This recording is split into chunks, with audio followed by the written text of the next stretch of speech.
Today's Bible reading, April 6, Deuteronomy 29, 1 through 30, 20. These are the terms of the covenant the Lord commanded Moses to make with Israelites while they were in the land of Moab, in addition to the covenant he had made with them at Mount Sinai. Moses summoned all the Israelites and said to them, "You have seen with your own eyes everything the Lord did in the land of Egypt, to Pharaoh and to all his servants and to his whole country. All the great tests of strength, the miraculous of signs, and the amazing wonders. But to this day, the Lord has not given you minds that understand, nor eyes that see, nor ears that hear. For 40 years I led you through the wilderness, yet your clothes and sandals did not wear out. You ate no bread and drank no wine or other alcoholic drink, but he provided for you so you would know that he is the Lord your God.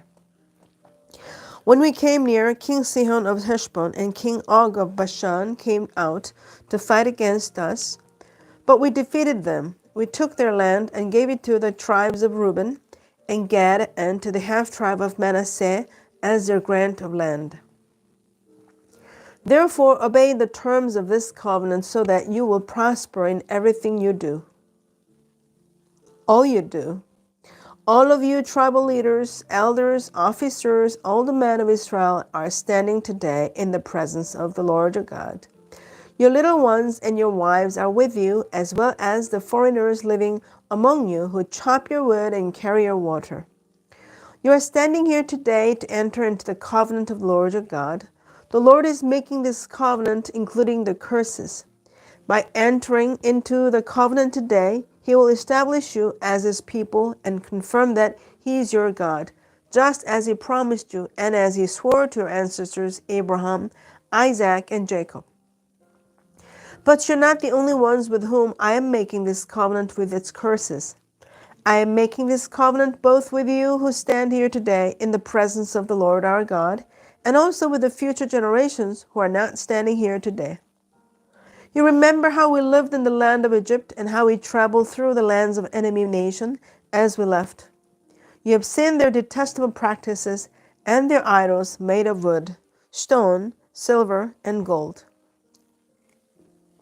I am making this covenant with you so that no one among you, no man, woman, clan, or tribe will turn away from the Lord our God to worship these gods of other nations, and so that no root among you bears bitter and poisonous fruit.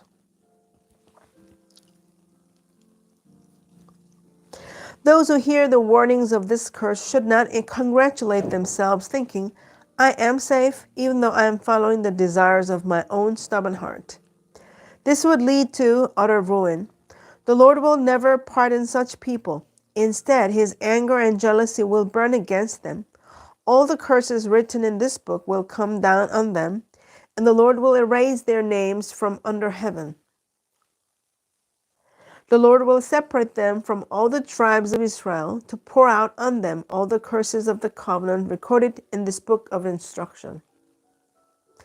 Then the generations to come, both your own descendants and the foreigners who come from distant lands, will see the devastation of the land and the diseases the Lord inflicts on it.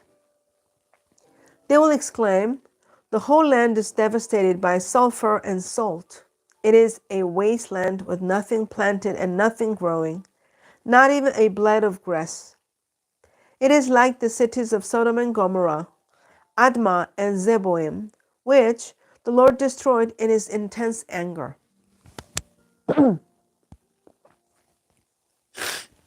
And all the surrounding nations will ask, why has the Lord done this to this land? Why was he so angry? And the answer will be, this happened because the people of the land abandoned the covenant that the Lord, the God of their ancestors, made with them when he brought them out of the land of Egypt. Instead, they turned away to serve and worship gods they had not known before, gods that were not far from the Lord. That is why the Lord's anger has burned against this land, bringing down on it every curse recorded in this book. In great anger and fury, the Lord uprooted his people from their land and banished them to another land where they still live today.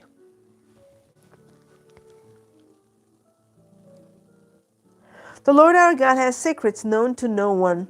We're not accountable for them, but we and our children are accountable forever for all that He has revealed to us, so that we may obey all the terms of these instructions. In the future, when you experience all these blessings and curses I have listed for you, and when you are living among the nations to which the Lord your God has exiled you, take to heart all these instructions. If at that time you and your children return to the Lord your God, and if you obey with all your heart and all your soul all the commands I had given you today, then the Lord your God will restore your fortunes. He will have mercy on you and gather you back from all the nations where He has scattered you. Even though you are banished to the ends of the earth, the Lord your God will gather you from there and bring you back again. The Lord your God will return you to the land that belonged to your ancestors, and you will possess that land again. Then He will make you even more prosperous and numerous than your ancestors. The Lord your God will change your heart and the hearts of all your descendants, so that you will love Him with all your heart and soul, and so you may live.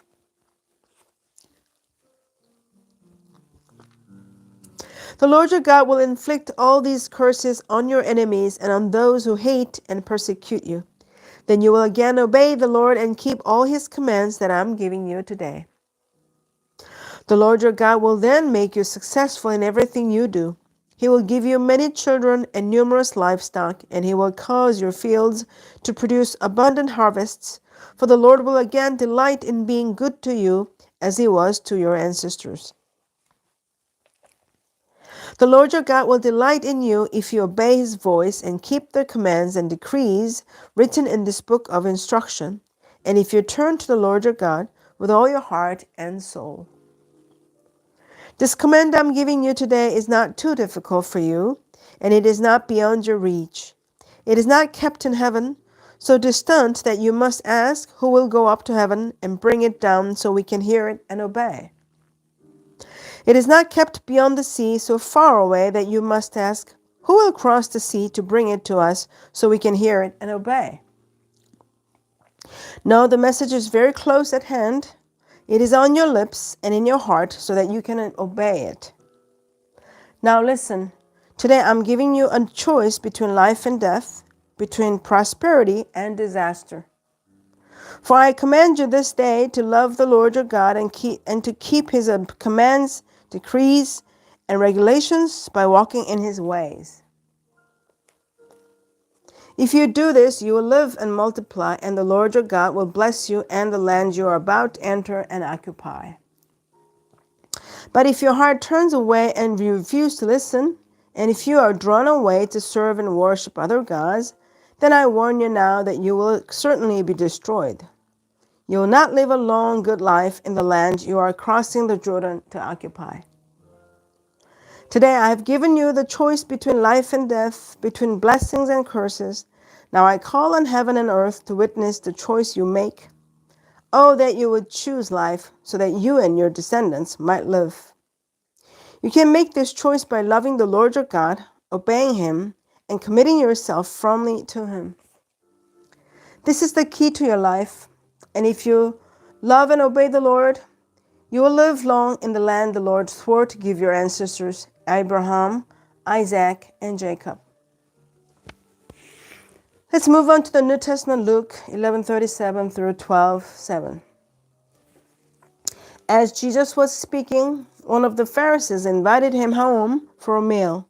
So He went in and took His place at the table. His host was amazed to see that He sat down to eat without first performing the hand-washing ceremony required by Jewish custom. Then the Lord said to him, "You Pharisees are so careful to clean the outside of the cup and the dish, but inside you are filthy, full of greed and wickedness. Fools! Didn't God make the inside as well as the outside? So clean the inside by giving gifts to the poor, and you will be clean all over. What sorrow awaits you, Pharisees, for you are careful to tithe even the tiniest income from your herb gardens. but you ignore justice and the love of God. You should tithe, yes, but do not neglect the more important things. What sorrow awaits you, Pharisees! For you love to sit in the seats of honor in the synagogues and receive respectful greetings as you walk in the marketplaces. Yes, what sorrow awaits you! For you are like hidden grapes in a field. People walk over them without knowing the corruption they are stepping on. Teacher, said an expert in religious law, you have insulted us too in what you just said. Yes, said Jesus. What sorrow also awaits you experts in religious law, for you crush people with unbearable religious demands, and you never lift a finger to ease the burden. What sorrow awaits you, for you build monuments for the prophets your ancestors killed long ago. But in fact, you stand as witnesses who agree with what your ancestors did. They killed the prophets, and you join in their crime by building the monuments. This is what God in his wisdom said about you. I'll send prophets and apostles to them, but they will kill some and persecute the others. As a result, this generation will be held responsible for the murder of all God's prophets from the creation of the world. From the murder of Abel to the murder of Zechariah, who was killed between the altar and the sanctuary. Yes, it will certainly be charged against this generation. What sorrow awaits you, experts in religious law? For you remove the key to knowledge from the people. You don't enter the kingdom yourselves, and you prevent others from entering. As Jesus was leaving, the teachers of religious law and the Pharisees became hostile and tried to provoke him with many questions. They wanted to trap him into saying something they could use against him. Meanwhile, the crowds grew until thousands were milling about and stepping on each other. Jesus turned first to his disciples and warned them, beware of the yeast of the Pharisees, their hypocrisy. The time is coming when everything that is covered up will be revealed, and all that is secret will be made known to all. Whatever you have said in the dark will be heard in the light, and what you have whispered behind closed doors will be shouted from the housetops for all to listen. Dear friends, don't be afraid of those who want to kill your body. They cannot do any more to you after that. But I'll tell you whom to fear. Fear God, who has the power to kill you and then throw you into hell. Yes, he's the one to fear. What is the price of 5 sparrows, 2 copper coins? Yet God does not forget a single one of them, and the very hairs on your head are all numbered. So don't be afraid. You're more valuable to God than a whole flock of sparrows. Amen. Psalm 78, 1 through 31. O my people, listen to my instructions. Open your ears to what I am saying, for I will speak to you in a parable. I will teach you hidden lessons from our past, stories we have heard and known, stories our ancestors handed down to us. We'll not hide these truths from our children. We'll tell the next generation about the glorious deeds of the Lord, about his power and his mighty wonders. For he issued his laws to Jacob. He gave his instructions to Israel. He commanded our ancestors to teach them to their children, so the next generation might know them.